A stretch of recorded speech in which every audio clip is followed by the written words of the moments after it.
السلام علیکم ورحمۃ اللہ وبرکاتہ۔ معزز ناظرین، تعلیم و تعلم یوٹیوب چینل پر آپ کا استقبال ہے۔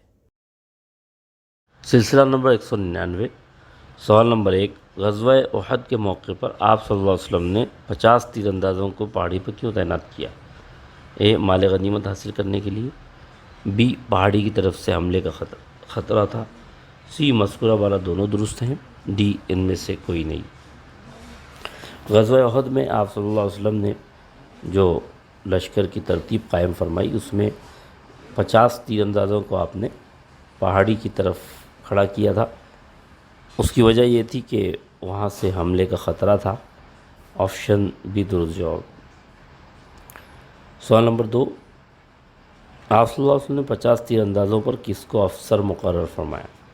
اے، حضرت عبداللہ بن زبیر رضی اللہ تعالیٰ عنہ، بی، حضرت عبداللہ بن عباس رضی اللہ تعالیٰ عنہ، سی، حضرت عبداللہ بن جبیر رضی اللہ تعالیٰ عنہ، ڈی، حضرت عبداللہ بن عمر رضی اللہ تعالیٰ عنہ۔ وہ جو 50 تیر انداز آپ نے مقرر فرمائے تھے، ان کے افسر کے طور پر آپ صلی اللہ علیہ وسلم نے حضرت عبداللہ بن جبیر رضی اللہ تعالیٰ عنہ کو مقرر فرمایا۔ آپشن سی درست جواب۔ سوال نمبر 3، آپ صلی اللہ علیہ وسلم نے ان 50 تیر اندازوں کو کیا ہدایت دی؟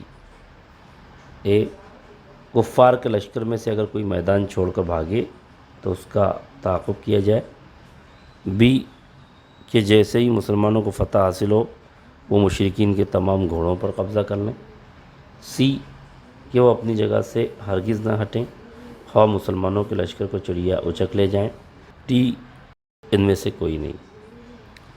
آپ صلی اللہ علیہ وسلم نے صحابہ کو ہدایت دی تھی 50 تیر اندازوں کو کہ وہ اپنی جگہ سے ہرگز نہ ہٹیں خواہ مسلمانوں کے لشکر کو چڑیا اچک لے جائیں۔ آپشن سی درست جواب ہے۔ بہت بہت شکریہ۔